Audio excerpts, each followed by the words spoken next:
Almost every conceivable stat that you would go in picking this game supports Oregon winning the game. But here's the problem. This Washington team feels a little bit like 2019 LSU right now.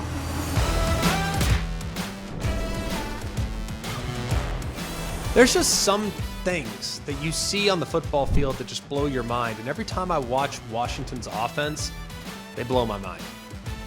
And I think LSU in 2019 was similar to that. So I don't know. This one's going to be fascinating. We will break it down in detail here in just a moment. Welcome to Always College Football. Today's Thursday, October 12th. We hope you're enjoying the show wherever it is you're consuming the show, whether that's on Spotify, whether that's on Apple Podcasts, or if you're here with us via the ESPN YouTube channel. If you're on the YouTube channel, hit that thumbs up right below. It means a lot to us. We appreciate you guys being here. And if you're on the podcast, whether it's Apple, Spotify, wherever you get your podcast, if you could subscribe, then if you could rate, that'd be amazing. We really, really appreciate it. I'm Greg McElroy. Along with me are Mark Kubiak, Jack Foster, and Jake Garcia. We have a fantastic lineup of games this weekend that we want to break down. I really think, and look, I listened to all the breakdowns. I listened to all the podcasts. There are so many good podcasts out there for college football. There's so many good ones, a lot that have bias built in, which I can live with. We here at Always College Football believe in taking off whatever colored glasses that we have and talking about the games through an unfiltered lens. We do the best we possibly can to try to give you every possible angle, to have you as prepared as possible to consume college football Thursday, Friday, Saturday night. We are so excited about the breakdowns. Let's not waste any additional time. Let's get to it. The battle in the Northwest involving Washington and Oregon. This weekend preview is brought to you by Dr. Pepper. It's not college football season without the delicious taste of an ice cold Dr. Pepper, the one fans deserve. Start with the game of the weekend. Number 8, Oregon, traveling to number 7, Washington. That'll be Saturday, 3:30 Eastern time on ABC. There's about 10 games in the Pac-12 this year that I'm really excited about. So this obviously, I don't know if it's at the top, but it's dang close. That's for sure. You think about what last year was, okay? It was a thriller, 37-34. It was in Eugene, and obviously going to Eugene and getting a win for Washington is not something that comes easy. The last time they did that prior to last year was 2016. They, of course, made the playoff that year, but the Ducks were up 31-27 and methodically driving down the field when Bo Nix got hurt, which kind of crushed all their momentum. And that was obviously in the fourth quarter, and he returned to the game in the final minute, but it wasn't enough. And ultimately, Washington got the job done. So this has been a big point of contention. The what if Bo Nix didn't get hurt last year? Would the outcome have been different? We, of course, have long documented the quarterback conversation here. And while they won't be on the field against each other, and some people have astutely noted that in some of their breakdowns on other shows, we're keenly aware that both Michael Penix and Bo Nix will not be on the field directly facing off against one another. But it is of note that these are clearly two of the best quarterbacks in the country, but they are very different with how they're effective. Michael Penix is about pushing the ball down the field. 35 completions of 20-plus yards. That's the second most in the FBS. The only one that he would be behind in that category is Jaden Daniels at LSU. Washington, remarkably, has notched 43 scrimmage plays of 20 yards or more in the first 5 games. That's the highest per-game average in the country. So it's pretty wild when you think about just how explosive they've been. It's really pretty wild. And then on Bo Nix, on the other side, more methodical, very efficient, not going to push the ball down the field as often, but will kind of methodically work his way down the field with what I think is a pretty underappreciated receiver core in general. Now, Bo Nix has been in a lot of these situations in the past. I was actually kind of surprised to come across this nugget. Nobody in college football history on Saturday, of course, will have started more games than Bo Nix. Bo Nix, as of this moment, has 52 career starts. Of course, 53 will come this weekend. That's the most ever by a starting quarterback in college football history. The two that he's tied with, that would be Jake Browning of Washington and Clayton Thorson of Northwestern. I was a little bit surprised on the back end, but you would think that'd be someone from the COVID era. But no, Jake Browning and Clayton Thorson. Both have been really smart with the football. Nix has 1 interception, the only turnover for Oregon, I might add. and Penix just 2 interceptions. And you think about where Nix is, 80% completion rate, been really, really solid. One other thing of note too, Bo Nix, and this has long been documented, has not been great on the road relative to how he's played at home. 27 starts at home, dating back to his time at Auburn, 22-5 at home, win-loss, with 49-4 touchdown interception ratio. It's pretty ridiculous. At Autzen Stadium, it's even better than that, 26-2. But now on the road, he's 12-8 and 28 touchdowns against just 15 interceptions. So you go basically 12-1 touchdown interception ratio at home versus a little less than 2-1 when he's on the road. It's a little different guy when he goes into a hostile environment. It's, I think, a little bit of an advantage in favor of Washington, but not by much when evaluating the two quarterbacks and how they're playing at the moment. Which team protects their quarterback a little bit better? They both do a pretty dang good job. Bo Nix has been pressured fewer than anybody in college football. They've had just 3 sacks, 9 quarterback hurries and 10 pressures, and 183 dropback attempts. That's an absurd number. So the offensive line for Oregon up to this point has fared quite well. They might fare well again on Saturday, knowing that Washington's pass rush has been anemic as of this moment. They have just 6 sacks on the season through 5 weeks, and their best player, Braylon Trice, he had 9 sacks last year. That was one of the best in the Pac-12. He's had just 1. This year, he has affected the quarterback some with hurries, but that Washington pass rush has to step up in a game like this because Bo Nix has had a clean jersey all season long, and if that trend continues, it will be very difficult for Washington to ultimately win the game. Washington, by the way, no slouch protecting their quarterback. I actually think their tackles are excellent, absolutely excellent. But you also think, too, Oregon, while their sack numbers are good, half of their sacks, for the most part, came against Colorado, and we all know what Colorado is along the front. We've kind of referenced the weapons. Oregon's got Troy Franklin. He's amazing. Washington has a trio that is off the charts good that we'll get to here in just a second. I think one of the big question marks in this game is Oregon's far more balanced than Washington. They want to run the football. That's who they are. They're averaging over 7 yards a carry. It's the highest rate per carry in the FBS, and those numbers are inflated because of a game against Portland State early in the year. But even if you remove Portland State's performance in Oregon's total, they're still averaging over 6.2 yards per carry, which would still lead all teams in college football. So I think that will be significant. Can Washington limit Oregon's rushing attack? Because if they can get the running game going behind Bucky Irving and Jordan James, it's a dynamic 1-2 punch, that'll be really difficult, I think, knowing that there are some question marks in the front 7 defensively for Washington and the back end, which was the huge question mark coming into the year. If they have to apply an extra guy to the box to take away the run, then you're going to get some legitimate one-on-ones. The matchup of the game, though, and it's strength versus strength. It's Washington's weapons against Oregon's defensive backs.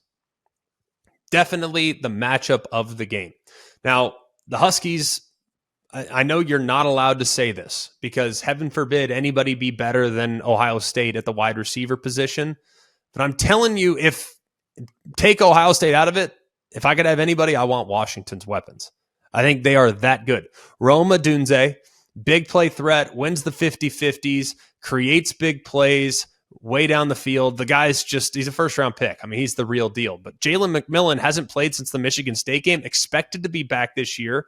He's gone over 103 games this year. Jalen Polk, in McMillan's absence, has stepped up. Maybe not, quite as crazy talented as the other two, but his productivity speaks for itself and has really elevated his play of late. They're obviously a real strength. But Oregon's defensive backs are one of the best in college football. Now, they're top 5 in pass defense, giving up just about 150 a game, and they're first in passing yards allowed per attempt, under 5 yards an attempt. We know what Washington is. They're like 11 yards per attempt, so they're extremely explosive, but the Ducks have done a great job in that aspect. They've yet to allow a 300-yard passing a game from any quarterback, and they've played Shedeur Sanders.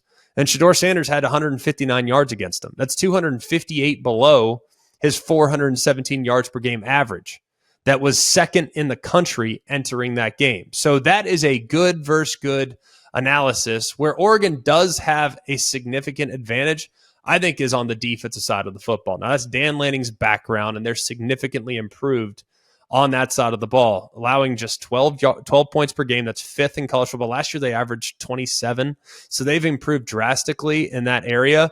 They've obviously done a great job in the back end. They're pretty good when it comes to rushing the passer as well. Whereas Washington, everyone was really concerned about the secondary. That group's been okay, but it's really the front seven that has yet to play their best football. And if they don't in this game, it could be a little bit sideways. I'm also going to point to the trends in this one. Oregon's 5-0 against the spread this year. They're the only Pac-12 team that's undefeated against the spread. And Oregon's 15-3 against the spread against Washington since the start of 2004. Washington's failed to cover each of the last 4 games following a bye week, too. So all the trends are pointing towards Oregon in this one. All the stats, all the metrics, everything is on the side of the Ducks. So basically, I'll sum it up like this. Almost every conceivable stat that you would go in picking this game supports Oregon winning the game. But here's the problem. This Washington team feels a little bit like 2019 LSU right now, where they're going to be great games, great teams that look statistically superior and maybe more well-rounded, like Alabama was in 2019, like Clemson was in the national championship in 2019, maybe Auburn in that year, who obviously did a pretty good job against LSU, but it didn't matter because Michael Penix is that good and this receiving core is that good. I'm taking Washington to win the game. I think they get it done at home, and I think it's actually a little bit lower scoring than what some people might anticipate. UCLA at Oregon State. I love this game. Love this game. Now, some of the historical elements going into this one, they're trying to win on the road against a ranked opponent for the first time since 2019. That day, they beat Washington State. That was 67-63 in a crazy comeback performance. So obviously, Chip Kelly and company trying to kind of update things with that stat. They have one of the best defenses in America. Absolutely amazing. And you look at what they did last week to Washington State. They allowed less than half of the average points per game that Washington State had coming into the game. They allowed less than half of the yards that Washington State had coming into that game. So they have indeed found themselves on the defensive side thanks to new coordinator Danton Lynn. I mean, Cam Ward hadn't thrown an interception prior to last week. Well, he threw 2. Okay, 2. Alex Johnson got himself 1. And Femi Oladejo intercepted a pass as well. They forced 8 picks this year. That's tied for most in the country. And it's not just the interceptions that UCLA is forcing. They're also forcing a bunch of fumbles too, man. I mean, a bunch of fumbles. But this game is going to be decided along the line of scrimmage. We know who Oregon State is, right? They're an offense that wants to run the football. Their offensive line is their star, without question. But guess what? UCLA's front seven, this is strength versus strength. They have excellent backs, Oregon State does, with Damian Martinez, Deshaun Fenwick. They have one of the best run games in the country. They can do so many great things with Jonathan Gray and Talisi Fuaga, who, as of right now, is a little banged up, but it's been reported that it shouldn't keep him out. That's something that I'd evaluate. Will Oregon State's offensive line be at 100%? And then on the defensive side, who they're going up against, UCLA is ridiculous. Top 5 nationally in run defense. They allow less than 65 yards per game on the ground. They have unbelievable linebacker play. Darius Muasau is amazing. Kane Medrano is amazing. These guys are legit at the second level. The front 4 gets after you. They have a ton of sacks, and they have some guys that could completely take over the game, like Liatu Latu, maybe the best pass rusher in the country. He's got 5 sacks this year already. So this will be a really tough test for the Beaver offensive line that has only given up 6 sacks at the halfway point. So to put it in perspective, man, while UCLA's sack numbers aren't necessarily leading college football, their pressure numbers are. So meanwhile, A&M, they have the most sacks, but they only have 91 pressures, 26 sacks with 91 pressures. UCLA has 18 sacks, but they have 116 pressures. So how does DJ perform, DJ Uiagalelei, against pressure? Well, I'll tell you, it's not great. He's 67th in the country in completion percentage when under pressure. Only 267 yards under pressure. That's 42nd. Now he's got to face the best pass rush he's seen just yet. I don't like his chances. And then Dante Moore, true freshman. I get it. He struggled the last time he went on the road against Utah. It wasn't pretty, by any stretch of the imagination. But I look at what happened against Oregon State's defense last week, and it wasn't pretty for them either, going against a young quarterback in Cal who put up 40 points in the process. So all the trends point to Oregon State. They're 10-1 against the spread at home since 2021. They're 15-1 against spread outright in their last 16 games. Their one loss to USC, where USC, I think, forced like 10 interceptions in that game. All the trends point to Oregon State. I'm taking UCLA. Why? Because I think UCLA has the best group in the game, and that's the defense. This group is tenacious, and I would expect Dante Moore to take advantage of a defense that is not playing great football at the moment. Another massive game that we're all really looking forward to, number 10 USC at number 21 Notre Dame. This will be on NBC at 7:30 Eastern time on Saturday night. The quarterback matchup is definitely heavily in favor of the Trojans in this one. Sam Hartman has not played elite level football, but he's played pretty good football. And while last week you look at the numbers and the interceptions and obviously the turnovers, last week was one that he'd like to have back. But man, he's made a lot of really good throws. I mean, you think about the touchdown passes, to Jordan Faison for 36 yards, the 25-yard throw to Mitchell Evans on 3rd and 14 with pressure in the backside as he released the throw. Like, he's making good throws, but it hasn't been there consistently for Notre Dame over the last couple weeks. Notre Dame's offense has struggled, man.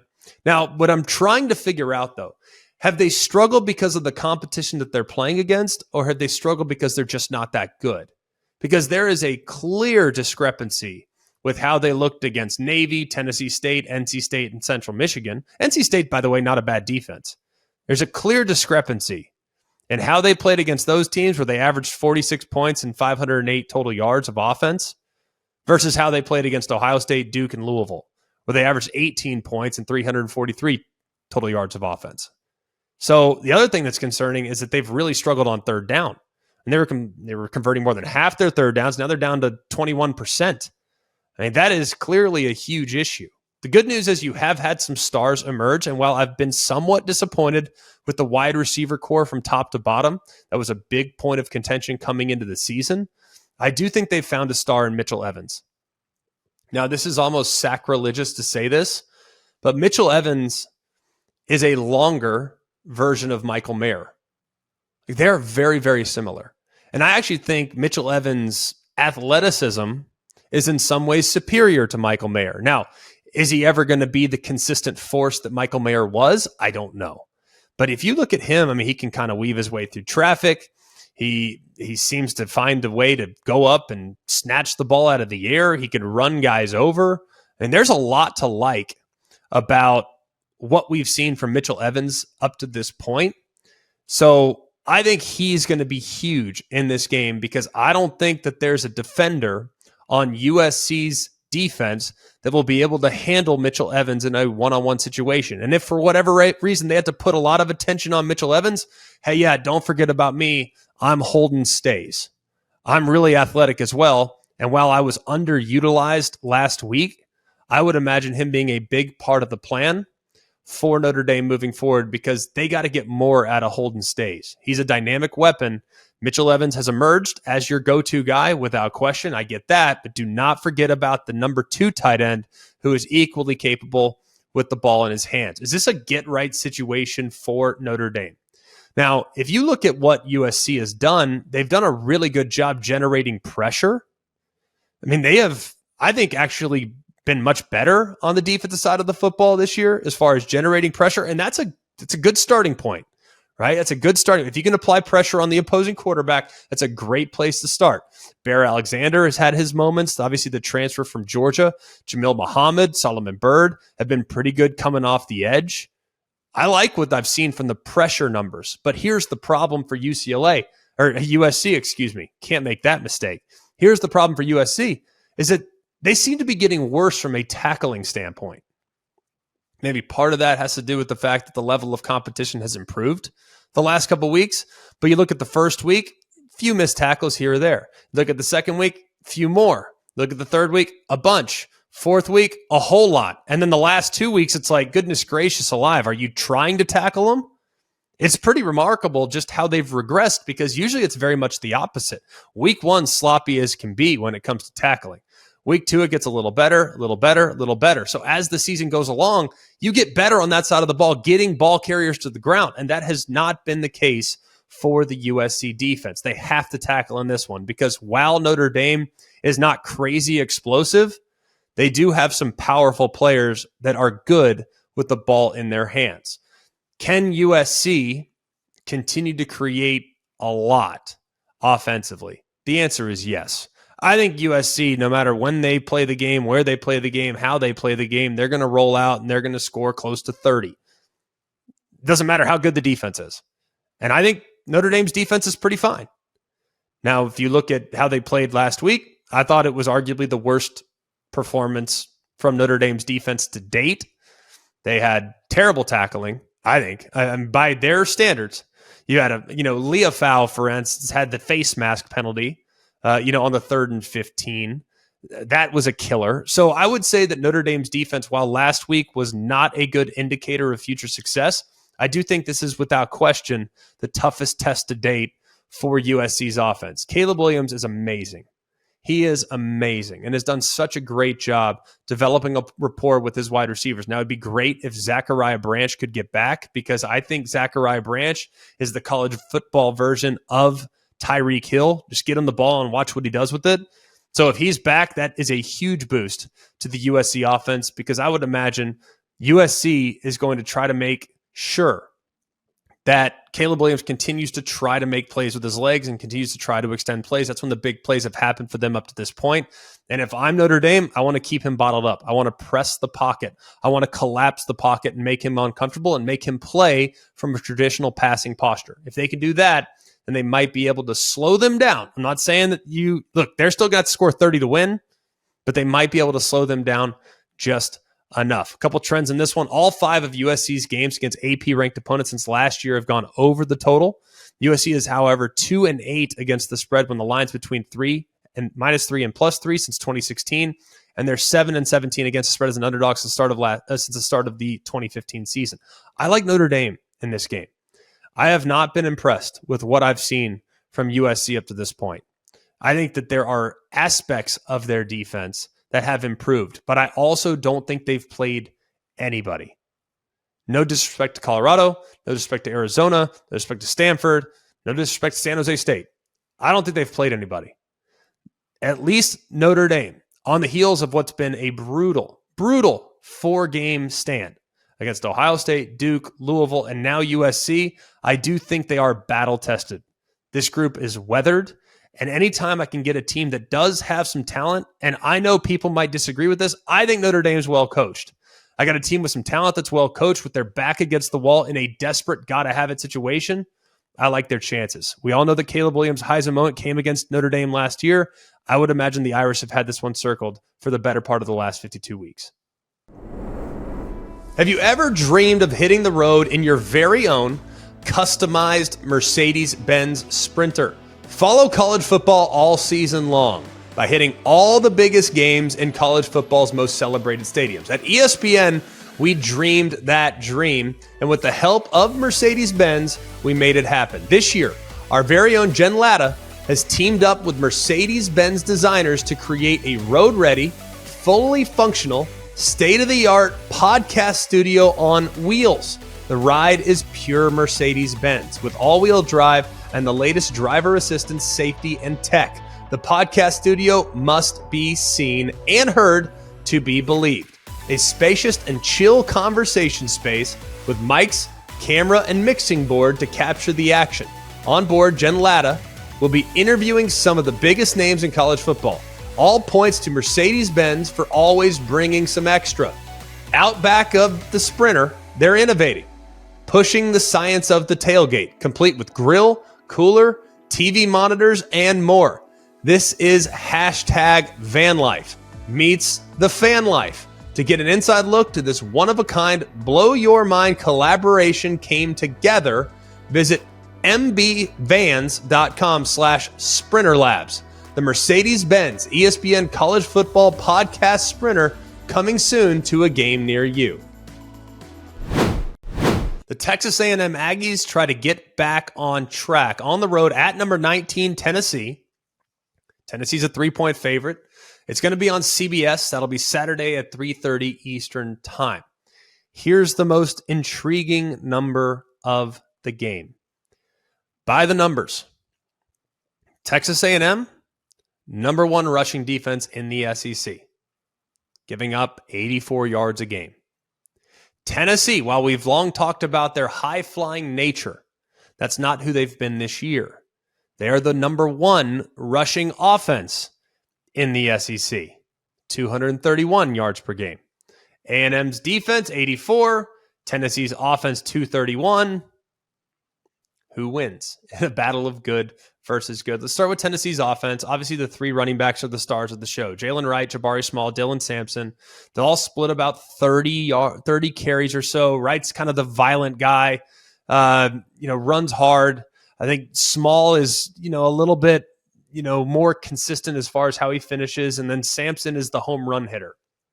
They all benefit certainly from the scheme, but I think they're all actually very talented as well. And while Joe Milton, the starting quarterback, a lot of people assume that he'd just easily replicate the success that Hendon Hooker had, it hasn't quite been the case. They've kind of struggled to find consistency in the passing game, especially on the downfield throws.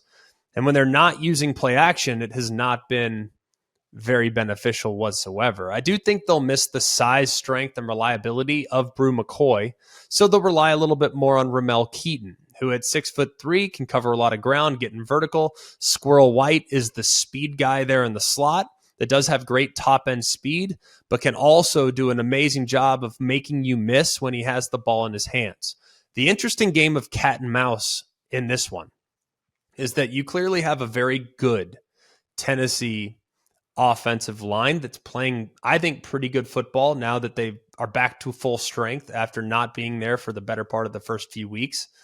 But A&M's a group that has been trying to dictate defensively all season long. And really the last 3 weeks, if you look at how Texas A&M has kind of played, they're a little bit feast or famine.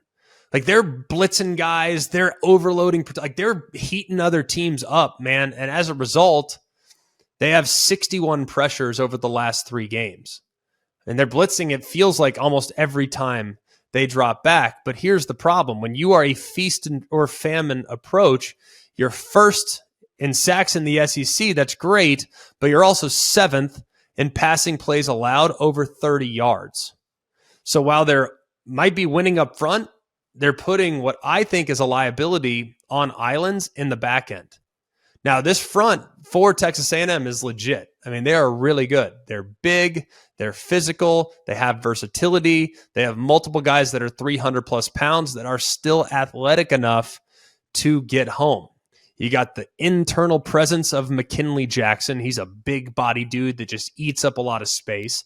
You have Shamar Turner on the edge, who is big, fast, has great burst, great bend. And then you have Walter Nolan, who's in there as well. All 3 of those guys can take over the game. So it's going to be very, very important to see whether or not Tennessee's offensive line can hold up against what I think is one of the more disruptive defensive lines in all of college football. Now, Tennessee's O-line, now that they've kind of moved some things around, Cooper Mays came back, referenced that one already, missed the first 4 weeks. That's certainly added a certain level of predictability there in the middle of that offensive line. Gerald Mincey played left tackle forever. They bring in a transfer. He switches over to right tackle, and now he's willing to play right tackle, and I think that's helped an awful lot. Well, he's going to have a tough assignment with Shamar Turner. Shamar Turner lines up almost all the time against the right tackle, and he's a handful. So it will be really interesting to see who wins that battle, the A&M defensive line or the Tennessee offensive line. Will Tennessee be able to effectively run the football? And if they can, will A&M be forced to bring extra guys into the box and maybe open themselves up to some big plays downfield? I'd roll the dice if I were A&M. Make Joe Milton prove that he can hit the throws down the field, because I'm not 100% convinced that he can. As far as Texas A&M Aggies offense is concerned, you felt like the run game was getting ready to go. I mean, ULM, Auburn, Arkansas, they were starting to take off. And then against Alabama, they all came crashing back to earth. Now, Le'Veon Moss is a violent runner. He can really wear people down. He's not going to be able to, he's not going to be a guy that you can bring down with one arm. Like, you're going to have to square him up and make sure that you get him down, which is really, really important, because if you can't, he's a guy that can get off in this game. You also have a couple other backs that will spell him in Reuben Owens and Amari Daniels, who hasn't been great against Power 5 opponents as he was early in the season. But the other thing, too, about Texas A&M's offense is the passing game is kind of difficult to predict right now. Max Johnson has talent, but he's been inconsistent. Oftentimes last week, he's thrown off his back foot and led to some serious issues for the Aggies. And then you look at the Volunteers on the other side. They have a fast, rangy edge presence with a bunch of pressures, a bunch of guys that can get home against an offensive line that has been really up and down. Keep an eye on Tyler Barron and James Pearson this one. Those are the edge rushers. They're both 6'5". They can both convert speed to power, but they also have, I think, some quickness up front that can be pretty problematic as well. They'll rotate a bunch of guys in there also, but something of note there, if for whatever reason A&M's having a difficult time in protection. The Aggies wide receivers have been a little banged up with Evan Stewart and Noah Thomas. Now, Stewart's obviously the downfield guy. Thomas is the long, rangy guy. So it's kind of been heavily put on the shoulders of Jake Johnson, the tight end, and Nia Smith, the slot player, who are both really, really good. Now, look at the trends in this game. Texas A&M, 0-6-1 against the spread, in which games where the line was between -3 and +3 since the start of the 21 season. A&M's 1-4 on the road against the spread since the start of last season, and Tennessee is 11-4 against the spread as a favorite since the start of last season. So everything is telling me to take A&M here, or everything's telling me to take Tennessee here. I'm going to follow the trends in this one. I think Tennessee gets it done. A&M is a tough spot for them. You have a lot that goes into the Bama game. They come up short in the matchup. I hope that it doesn't have a hangover effect. Obviously, Tennessee has Bama next week, so it could be a look-ahead spot for them, but they're coming off a bye. I would expect a focused Tennessee group that takes care of business at home against the Aggies. Miami at North Carolina. Looking forward to being on the call for this one. This will be 7:30 Eastern time on ABC. Everyone's talking about Miami and their miscues at the end of the game last week. All right, I'm turning on podcasts, listening to college football coverage. All anyone's talking about is the end of game. That's it. No one's talking about the fact that Miami has been pretty good running the football. Nobody's talking about the fact that prior to last week, Tyler Van Dyke looks really, really comfortable.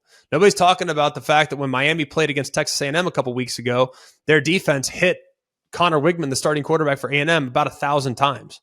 Like, nobody's talking about all the good things that Miami has done up to this point to put themselves into position to play in a ranked game in the middle of October. I understand that we need to focus and we need to tell the story, and everyone's punching at Mario Cristobal. Everyone's punching at the game clock decision-making process at the end, but people are ignoring just how much progress Miami has made. Overall, let's talk about their offense just for a moment. This is a really talented group at pretty much every position. Tyler Van Dyke looks really comfortable in Shannon Dawson's offense. Now, I think he does occasionally force the football, and that came back to bite him. Last week, 3 interceptions in the game against Georgia Tech, and that ultimately was the difference in the battle. They also have really talented running backs that can make you miss. A couple of guys that have speed, versatility, Henry Parrish, Don Chaney. These guys are legit, really, really solid backs. And they have a really diverse group of wide receivers. You have tremendous length with Colby Young. You have great speed with Jacoby George. And then you have that reliability and dependability of Xavier Restrepo, who does an awful lot for you in a lot of different ways. He can play outside and inside. He's kind of all over the place. So you have 3 legit dudes on the wide receiver core for the Miami Hurricanes. And I think the offensive line's drastically improved from what they were a year ago. Another group that I also think is remarkably improved is North Carolina's defense. They are so much better than they were last year as far as creating disruption. I think they actually have difference makers along the front defensively. Gene Chizik has been much more aggressive with how he calls the game. They have been able to create a lot of pressure. If you look at just how they played against South Carolina, they had 9 sacks in the game. Granted, that was forever ago, and they haven't been quite as good since. But this is a group that can get after you and really affect the opposing quarterback if they find a good feel for what you're doing in protection. And I would imagine that UNC will have a good plan going into this game. On North Carolina's offense, we all know who they are. I mean, it's pretty clear. It's Drake May, man. He does it all himself. Doesn't have to, but he does. And I think so much of his game is dependent on him finding creases in the run game. He's so athletic. And granted, he's going to hit throws down the field. I looked up a stat in my preparation for this game. He is 4 of 5 on throws that travel 40 yards or more downfield. Like, no one else in college football is close as far as that level of efficiency on throws that travel that far downfield. He's unbelievable on the downfield throws. He has great touch. He has great accuracy.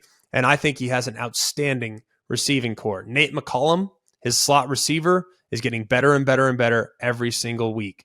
So much has been made of the Tez Walker situation. He's back. Didn't look very comfortable last week against Syracuse, but he's thrust into the lineup. That's a difficult spot.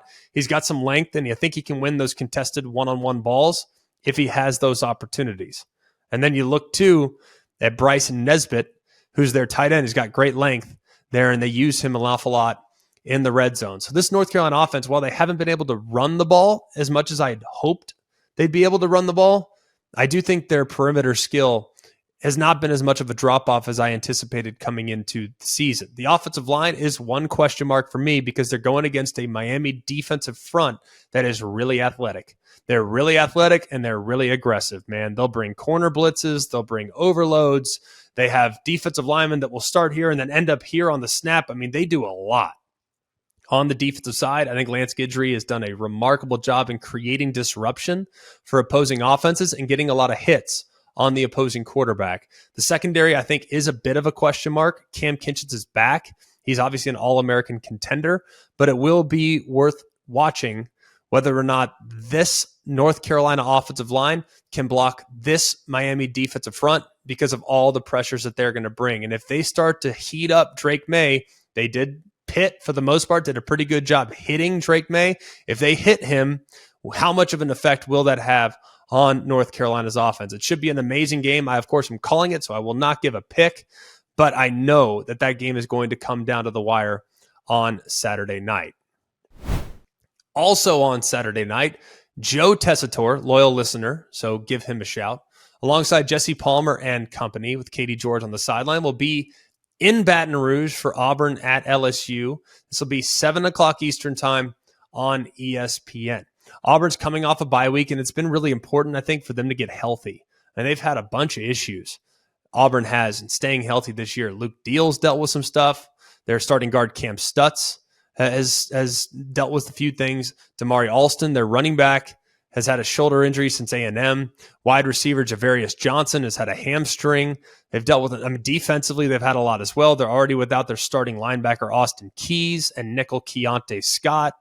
They also lost Mosiah Nasil Kite for the rest of the year in the Georgia game.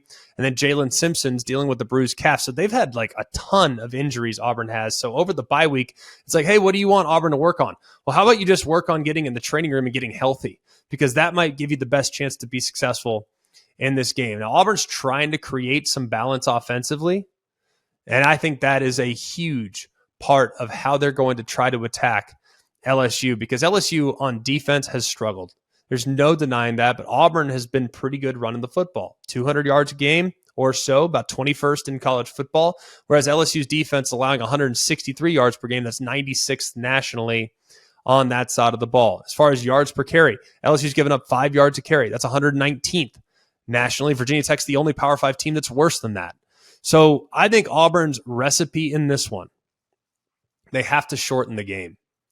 If you try to put Peyton Thorne and Robbie Ashford out there in the quarterback tandem that they've kind of gone about it with, if they try to go in a shootout, they're not going to win. Like the last two opponents against LSU basically said, hey, man, go ahead, make it a track meet, and we'll come outscore you. Now, Ole Miss had success and was able to get it done. Missouri, not so much. So if it becomes a track meet, that is not good for Auburn. Auburn's passing attack against LSU secondary, we usually highlight the good versus good matchups in the game. How about bad versus bad in this one? This passing offense averages 156 yards per game. That's 119th in the country. Not good. I don't know if they've yet to find the go-to receiver. Now they have Rivaldo Fairweather, who I think is the toughest matchup, kind of at a tight end hybrid role. Jay Fair actually leads Auburn with 18 catches. And then Shane Hooks is the only receiver on the roster outside of the aforementioned two that has more than 100 yards receiving this year. But he only has 8 catches for 106 and a touchdown. So I think they got to find a weapon that can take advantage of this defensive secondary, because this group struggles a lot with difference makers on the perimeter. Luther Burden got off last week. Theo Weiss got off last week. You look at what Ole Miss was able to do a couple weeks ago. That was significant as well. So I think Auburn's got to be able to find holes in the secondary, because that's the path of least resistance when going against an LSU defense that has adjusted their front a bit, and I would imagine will be better against the run moving forward because of the alterations that they've made in the front seven defensively. As far as LSU's offense is concerned, we all know what Jaden Daniels is. Okay, we all know what Jaden Daniels is. He's amazing and has done an incredible job this year throwing the ball downfield. Started with the Mississippi State game. I mean, he has been lights out this season for an offense that really needed him to be lights out, and for a defense, frankly, that needed him to be lights out as well. But Logan Diggs' emergence over the last 4 games has been significant. You've looked at just how his reps have increased. In the last 4 games, he went from 9 carries to 14 to 19 to 24 last week against Missouri, and the efficiency is also getting better as well. So it appears like that run game has taken some of the pressure off of Jaden Daniels here over the last few weeks. Will that continue against an Auburn defense that I think is pretty stout against the run? Look, the trends in this one, LSU's gone over the total in 10 consecutive games. It's the longest active streak in the FBS, and all 5 of Auburn's games against AP-ranked opponents have gone over the total since the start of last year. So if you're looking at trends, it would appear as though it's going to be a high-scoring affair. Meanwhile, LSU has covered 4 of the last 5 games as a home favorite. They're a heavy favorite in this one, 11.5 points in favor of the LSU Tigers. I like LSU to get this one done. I also don't think it's going to be as high scoring as some people might think, because I don't think Auburn is going to be able to create that type of problem for LSU defensively. I think LSU is going to completely sell out against the run, and I think LSU will dare Auburn to try to win the one-on-ones on the perimeter that Auburn has not consistently won. I think LSU wins this game comfortably at home, but this rivalry, at least over the last handful of years, has been chaotic. So sit back and enjoy the action there on the Bayou at night. Hey, college football fans, whether you're on the field or in the stands, make sure you're well protected, like having a solid defense to shut down that wide receiver in the final quarter, opening lanes for your running backs to do their thing, and of course, reliability when protecting your quarterback, because great coverage is a game changer. That's why Allstate provides that same protection off the field, giving you reliable coverage and game-winning protection for everything that matters, helping you stay game day ready every day. So get protected with Allstate. Visit allstate.com or call a local agent today to learn more. Brought to you by Allstate. You're in good hands. Insurance coverage is subject to terms, conditions, and availability. Allstate Fire and Casualty Insurance Company and affiliates, Northbrook, Illinois.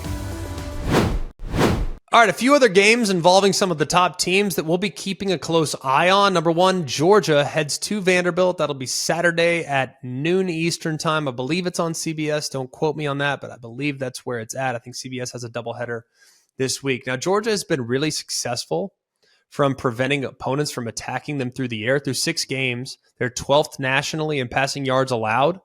And I think it's going to be kind of interesting to kind of watch the back end, because there have been some question marks, at least coming into the season, about how do you replace Keely Ringo? How do you replace Chris Smith? Those guys were really good. I think Keely Ringo, not quite as good as Chris Smith, but either way, it was a pretty talented group in the back end. Well, Dalen Everett's come in, done a great job. You move Tyke Smith into the star spot, where Bullard has now moved to the safety spot and become a complete difference maker. So I'll be watching the back end in this one for Georgia, going against a Vandy offense that's averaging 275 passing yards a game, and coming off a Florida game where they threw for 280 and a couple touchdowns. So this Vandy offense is pretty decent throwing the football, but Vandy's 0-8 against the spread against AP top 5 teams since the start of the 2017 season. So Georgia, meanwhile, has covered 5 consecutive games against Vandy. So what gives in that one? Indiana at number 2, Michigan. Line's 34. Total 49.5. This will be Saturday at noon Eastern time. Full disclosure, I don't know what network it's on. I apologize. But either way, I didn't write it down. I should have written it down. I apologize. Anyways, I want to watch the interior of the Michigan defensive line. And you're probably asking why. I was like, because I've watched everything else with Michigan, and I'm so remarkably impressed with where they're at everywhere, but I have not spent enough time watching the interior of the defensive line, and they're drawing rave reviews. Chris Jenkins has 16 tackles and a pick this year. Mason Graham completely dominated Minnesota despite playing with a club on his left hand. They rotate a bunch of guys in the front. They a ton. Chris Jenkins, Mason Grant, Kenneth Grant, Rayshawn, Benny, Cam Goot. Like, all these guys earn a ton of playing time. So I really kind of just want to watch that group and focus exclusively on that group because, frankly, I don't think Indiana has enough to keep this thing competitive whatsoever. A trend in this one, all 4 of Michigan's home games have gone under the total this year. The team down south, as Michigan would refer to, that would be number 3 Ohio State heading to Purdue. This will be Saturday noon as well. I'm going to watch the continued evolution of Jim Knowles' defense in this one. They're going against an air raid style of attack at Purdue. Graham Harrell and Hudson Card, we kind of know what the air raid looks like, right? But if you look at Ohio State, they've kind of started to evolve. Now, if you look at Jim Knowles over the last handful of years, he's a guy that wants to throw blitzes at you, man. He wants to just pressure you and heat you up and do all kinds of stuff on you. Well, if you actually look at how many times they blitzed Maryland, there were 47 dropbacks by Maryland, and Ohio State blitzed on just 7 dropbacks. That's a rate of about 15%. That is not normal. But it's becoming more normal for Jim Knowles because, according to him, he said, I have great players. I don't need the scheme to dictate what we're doing defensively. Like, I'd rather be maybe a little bit more conservative and let my players be great. So we're seeing a little bit less of the exotic things he's done in the past and a little bit more traditional, which is allowing the Ohio State players to play really fast. And the results have been excellent because if you look at just how they've played defensively up to this point, I would anticipate this growth on defense to continue and those players to just play smart, sound, solid football and let their skill set and talent level take over. That's what I'll be watching in this one. Ohio State is 11-2 against the spread in October under Ryan Day. So something to keep in mind there. Arkansas travels to Tuscaloosa. That'll be noon Eastern time on ESPN. The big one in this one, I just want to see Alabama start fast. I mean, if you look at how they've played so far this year, they haven't exactly lit it up in the first half of football games. I mean, the best example might be the Ole Miss game. It just something in the first half, and obviously A&M going into halftime with a deficit there. They just haven't started really fast this year. Well, meanwhile, Arkansas, on the other hand, they've been a really good starting football team. Now they've lost 4 in a row. They're 0-3 against the SEC. 3 of those losses obviously have been by a single possession. But if you look at Arkansas this year, against BYU, Arkansas was up 14-0 in the first quarter. If you look at LSU, they were up 13-3 in the second quarter. You look at A&M, the Hogs were up 3-0 at the end of the first quarter. Obviously not a huge margin there, but still, they started faster than A&M did in the game. And then against Ole Miss, they were up 7-0 in the first quarter. And then they obviously took a 20-17 lead in the fourth, but they give up 10 in a row to ultimately lose the game. So Arkansas has been a fast starting football team. They just can't finish. Meanwhile, Bama has been a bit of a slow starting football team that's finishing really, really well in the second half of games. I want to see that flip for the Tide this weekend. Can they get off to a fast start against the Arkansas Razorbacks? Trends in this game, Arkansas is 6-1 against the spread in the last 7 games following a straight-up loss. And Arkansas is 9-3 against the spread as a road underdog since the start of the 20 season. Bama giving up about 20 in that one. Cal travels to Utah Saturday, 3 o'clock Eastern time. Utah about a 2-touchdown favorite in this game. The question here is, will Cam Rising make his 2023 debut? Or will Nate Johnson be asked to lead the Utah offense that's been, I guess for lack of a better word, floundering? Now, it's intriguing because you look at just kind of how Cal's going to perform. I don't envision a scenario where Cal scores more than 20 points in this game. This is a ferocious defense that is really, really good. And it's been a long time since a freshman quarterback went into Rice-Eccles Stadium and played well. That one guy was Justin Herbert back in 2016.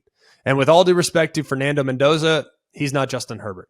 So I think Cam Rising will return. I think Utah will win this game convincingly because Utah is a 7-1 against the spread as a double-digit favorite to the start of the 22 season. Just something to keep in mind. Syracuse at Florida State. Obviously, Florida State, number 4 team in the country.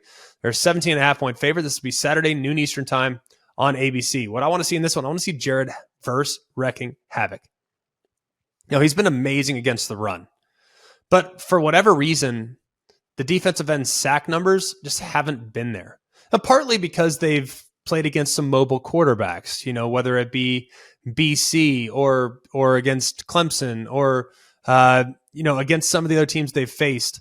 They've faced some mobile quarterbacks. Jaden Daniels. They have another mobile quarterback this week in Garrett Schrader. So if you look at just how Jared Verse has been performing in the pass rush, it hasn't really been there.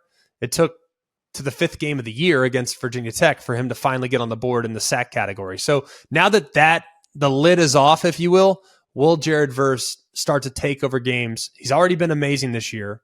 I think he's a bona fide top 10 pick, no doubt. But I want to see him start to produce from a sack standpoint the way we anticipated him producing coming into this year. Told you this one last week. It was an absolute lock, stock, and barrel. Syracuse is 0-6 against the spread following a straight-up loss at the start of last season. They were 0-5 last week. Now they're 0-6. And Syracuse has gone under the total in 5 of their 6 games this year. Just something to keep in mind there. And then finally, Louisville at Pitt is on, I think, the CW. This is Saturday at 6:30 Eastern time. Just something to keep a note here. We've talked long about how much Pitt has struggled this year. Quarterback change. I do think they're pretty good up front defensively. I do think they're pretty good on the perimeter at corner. Problem is their offense has been totally lethargic. Christian Veilleux, transferred for Penn State, now the starter at Pitt. Will he be able to provide a bit of a spark? They need one badly because they've been inconsistent running the football, and the passing game has not been consistent whatsoever with Phil Jurkovec under center. Louisville, can they show maturity? Last week was a massive win against Notre Dame. They looked amazing in the process. Now they're just an 8-point favorite on the road at Pitt, a team that has yet to beat an FBS team this year. Their one win against Wofford. They're in the FCS. Pitt is 8-2 against the spread following a bye week since the start of the 2018 season, and Louisville is 8-17 against the spread on the road since the start of the 2018 season. So take that into account when looking at that number and saying, man, Louisville undefeated on the road at Pitt, only laying 7.5 or 8. Oh man, give me Louisville for all the marbles. Just know that the trends might favor Pitt in this one when it comes to covering the spread. You smell that? That's the scent of fresh turf and freshly cracked Dr. Pepper, which can only mean one thing. It's college football season. So block off your Saturdays and swipe a sweet Dr. Pepper from the mini fridge, because there's a new season of high kicks, long throws, and Fansville commercial breaks to carry you all the way to the West Coast games. That's right, the fans are back, and this year things are heating up. We're talking about hot takes, more heartbreak, more layers of face paint. Get ready to drink in all the drama this season with the help of the most delicious college football tradition there is, Dr. Pepper, the one fans deserve. Number 23, Kansas heads to Stillwater to take on the Oklahoma State Cowboys. It'll be Fox Saturday, 3:30 Eastern time. Kansas going to be starting Jason Beam again. He has started the last couple games as Jalen Daniels is still sidelined with back tightness. Just so you know, Oklahoma State, I didn't think they were very good coming into last week. I've now changed my opinion, and I look at the trends. It supports Oklahoma State being super competitive in this game. Just a 3-point line in favor of the Jayhawks. Oklahoma State's 3-0 against the spread as a home dog since the start of last year. Arizona at Washington State. Washington State, an 8.5-point favorite. This will be Saturday at 7 o'clock Eastern time. The Cougars have dominated this series. They've outscored Arizona by a combined 182-53 in 2016, 2018, and 2021. So obviously 3 games over the last 6 years that Washington State has handled Arizona. I would imagine, though, that Arizona is quite a bit better this year, but I don't know if they're going to get to the point where they can score the same way they scored last week. Will Noah Fafita, if he is the guy this weekend, will he be as good this week as he was last week? Because if he is, I think Arizona will keep this thing really, really close. Arizona, one of the best marks in college football, 5-1 against the spread this year, including 3-0 as a underdog. Missouri at Kentucky.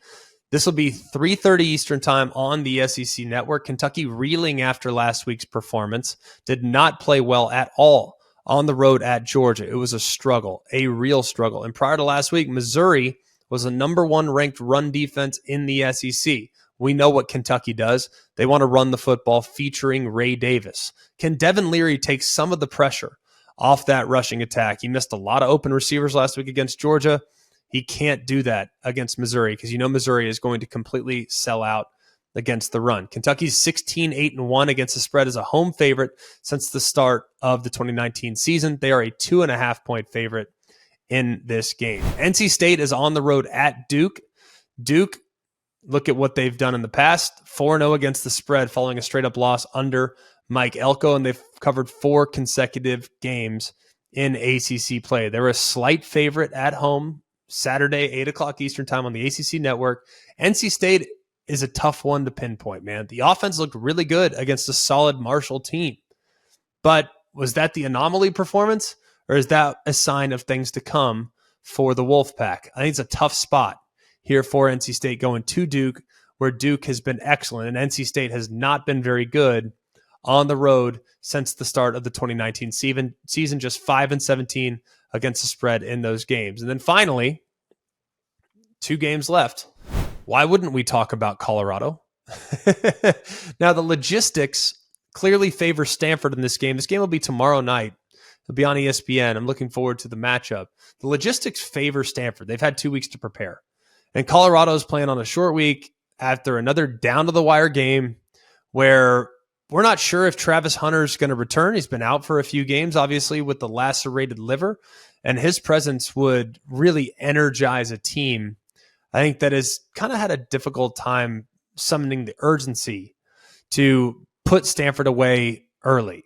Obviously, Colorado is far more talented than Stanford. They should win this game convincingly, but I think Stanford will hang around in this one for whatever reason. They'll have a good scheme. They'll have a good plan, and I think they'll keep it close. Maybe one of the best games of the entire weekend is Wyoming at Air Force. Air Force is amazing. Is this possible meeting between the 2 best G5s in college football? I know Liberty might have something to say about that. A couple other teams might have something to say about that. But don't sleep on Wyoming, who's already beaten Texas Tech this year, took Texas to the wire. They were tied with the Longhorns in Austin going into the 4th quarter, and they just beat Fresno State last week. Fresno State has been excellent for quite some time. I like Air Force in the game. I like Air Force convincingly. Why? Air Force has a defense that is untouchable, man. Untouchable. One of the best in America. And you're going to think, well, that's because they take the air out of the football. They shrink the game. They run the football. Yeah, they do. But if you look at their yards per play allowed, they're top 6 in the country. And all the teams that are in front of them are the teams that you would expect. Ohio State, Oregon, UCLA, Penn State, like these are Clemson. Those are the 5 teams in front of them. So Air Force is the real deal on the defensive side of the football. And Wyoming, will they be able to create enough offensively to ultimately beat the Air Force Falcons? I don't think they will. I like Air Force to win the game convincingly. Should be pretty awesome. And then finally, before we get you out of here, we'll tell you about some of the new Big 12 teams. Will they get a win against the old Big 12 teams? There's 3 chances this weekend. Houston hosts West Virginia, the Holgerson Bowl, if you will. West Virginia's gotten off to a surprising start. 4-1, obviously have won 4 in a row, have looked good in the process. Houston has been very, very up and down. It's a close game on a Thursday night. I think Houston's going to have some tricks up their sleeve for West Virginia. You know that this is one that Neil Brown has to win, but don't think for a second Dana Holgerson and his staff haven't spent some extra time preparing for his old team. Be interesting to watch. Cincinnati will host Iowa State. Iowa State has showed some life of late. Big win last week. Cincinnati, it's a really good defensive front for Cincinnati. Will they get it done against the Clones? And then BYU is at TCU. TCU loses Chandler Morris for an extended period of time, tweaked the knee. BYU, I think right now is probably one of the better teams that nobody's really talking about at the moment. Their record doesn't necessarily reflect how good I think they can be. So I think BYU could go on the road to Fort Worth and get a win against the Horned Frogs. Every college football season, Goodyear knows the importance of winning on the road. The road will always demand confidence. The confidence to handle whatever the journey brings and to perform under tough conditions. And just like the players and fans of college football, Goodyear is ready. Are you ready for the road? Visit Goodyear.com to find the right Goodyear tires for whatever road you're on this season. Goodyear, more driven. Thanks so much for being with us. It's another great edition of Always College Football. I love our Thursday show, man. It's so much fun to just get in the weeds and to talk about the games, talk about the matchups, highlight some players that could be key difference makers throughout the game. So we so appreciate you guys being here. Like I told you at the beginning, if you're on Apple Podcasts, if you're on Spotify, please subscribe to the podcast. Leave us a rating. It means a lot to us. We put a lot of time into our breakdowns, put a lot of time into our show. If you guys could leave us a rating, that'd mean an awful lot. If you're on Apple Podcasts, if you could leave us a review. We've seen the reviews, and we so appreciate you guys reaching out. And to the nice lady that was really concerned about my allergies on Sunday's show, yes, I had bad allergies. It was really, really bad. But I promise you, I have it under control. Just a little daily 24-hour allergy pill, take care of it. At that point, though, when I taped the show, it had not kicked in. So I appreciate your concern. I am healthy. I am good to go. We so appreciate all of you guys, though, for all the support that you've shown the show. If you're on ESPN's YouTube channel, hit that thumbs up right below. And you can also subscribe to the ESPN College Football channel as well. For all of us here at Always College Football, from Mark, Jake, Jack, I'm Greg. We hope you have a terrific weekend. And remember, it's always college football. Hey guys, it's Greg McElroy. Thanks for watching Always College Football. Make sure you like, rate, and subscribe to ESPN's YouTube channel and wherever you listen to your podcasts.